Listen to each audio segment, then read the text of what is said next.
অনুষ্ঠান বাড়ির মতো সেরা স্বাদের ফুলকো রাধাবল্লভী কিন্তু সবারই পছন্দ, আর বানানো হয় ভীষণ সহজ পদ্ধতিতে।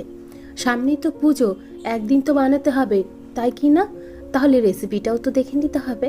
তো চলুন আজকে আপনাদের সাথে সেটাই শেয়ার করছি, পারফেক্টভাবে সেরা স্বাদের রাধাবল্লভীটা কী করে তৈরি করবেন। তো ভিডিওটি শুরু থেকে শেষ পর্যন্ত দেখার অনুরোধ রইল। প্রথমে একটা ভাজা মশলা তৈরি করব। ভাজা মশলার মধ্যে রয়েছে এখানে মৌরি এবং জিরে। ওই 3 চামচ পরিমাণে মৌরি দিয়েছি, আর সাথে 3 চামচ পরিমাণে জিরে একদম হালকা আছে খুব সুন্দরভাবে ভেজে নিয়েছি। এটা দিলে কিন্তু খুব সুন্দর একটা ফ্লেভার হয়, অবশ্যই ব্যবহার করবেন।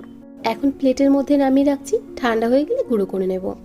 এখন এখানে নিয়েছি বিউলির ডাল। বিউলির ডালটাকে খুব ভালোভাবে ধুয়ে আমি সারা রাত ভিজিয়ে রেখেছিলাম। এতে করে বিউলির ডালটা খুব ভালোভাবে ভিজে গেছে। তবে আপনাদের হাতে যদি কম সময় থাকে সেক্ষেত্রে 3 থেকে 4 ঘন্টা অবশ্যই ভিজিয়ে রাখবেন। তারপর একটা মিক্সিং জার নিয়েছি, তার মধ্যে বিউলির ডালটাকে দিয়ে দিচ্ছি। বিউলির ডালটাকে এখন পেস্ট করে নিতে হবে। তো বিউলির ডালটাকে পেস্ট করার জন্য আমি এখানে ব্যবহার করেছি সামান্য পরিমাণে জল।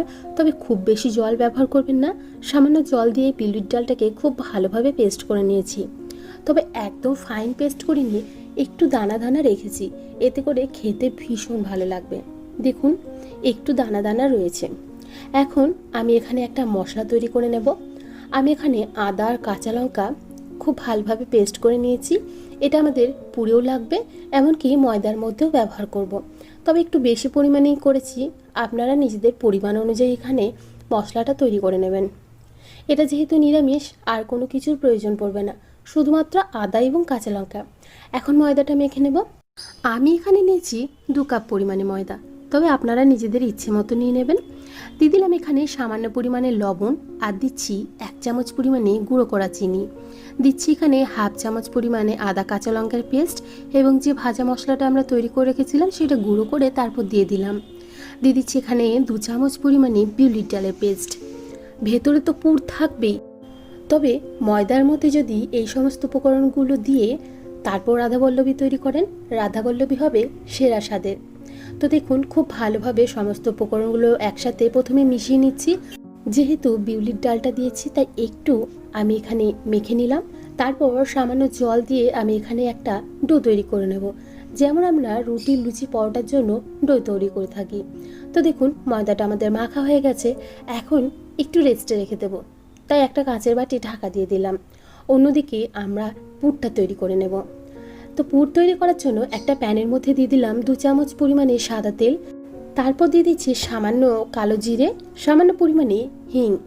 তারপর এখানে দিয়ে দিচ্ছি 1 চামচ পরিমাণে আদা কাঁচা লঙ্কার পেস্ট। তবে এই আদা কাঁচা লঙ্কার পেস্টটা আরেকটু বাড়িয়ে দিতে পারেন, আমি এটুকুই দিলাম।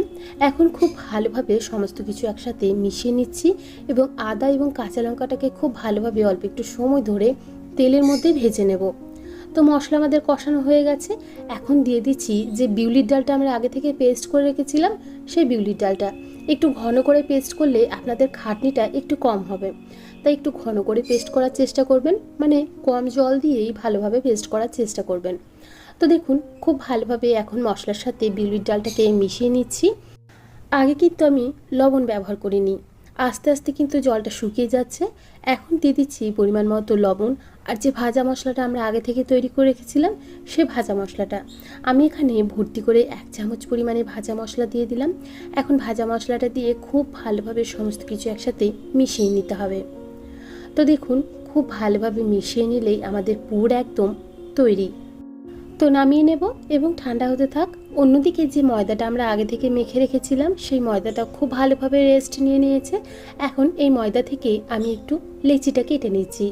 যেহেতু আমার এখানে বিউলির ডাল ব্যবহার করা আছে, ময়দাটা কিন্তু একটু চ্যাটচেটে টাইপের থাকবে। অন্যদিকে আমাদের যে পুরটা তৈরি করে গেছিলাম সেটাও ঠান্ডা করে ফেলেছি। তারপর এভাবে গোল গোল তৈরি করে নিলাম, যাতে আমাদের পুরটা ভরতে সুবিধা হয়। এখন ময়দার একটা লেচি নিয়েছি, সেটা বাটির আকারে এভাবে শেপ দিয়ে নিচ্ছি, যাতে পুরটা আমরা ঠিকঠাকভাবে ভরতে পারি। তো দেখুন আমার এখানে ময়দার বাটিটা একদম তৈরি হয়ে গেছে। যে পুরটা আমরা আগে থেকে তৈরি করে রেখেছিলাম সেই পুরটা আমি এখানে দিয়ে দিচ্ছি।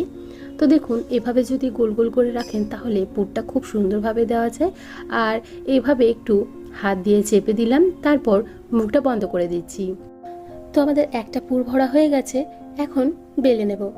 তো আমি এখানে একটু লুচির মতো শেপ দিয়ে নিচ্ছি, খুব বেশি বড় করছি না। তবে আপনাদের কাছে রিকোয়েস্ট রইল, অবশ্যই বাড়িতে একবার ট্রাই করে দেখবেন। আর ভিডিওটি যদি আপনাদের ভালো লেগে থাকে প্লিজ একটা লাইক করে দেবেন। তো একটা বেলে নিয়েছি, অন্যদিকে তেলটাও গরম হতে বসিয়ে দিয়েছিলাম। মিডিয়াম টু হাই ফ্লেমে তেলটা গরম করে নিয়েছি, তার মধ্যে দিয়ে দিলাম একটা রাধাবল্লভী। আর দেখুন কেমন ফুলকো হয়ে ফুলে উঠল।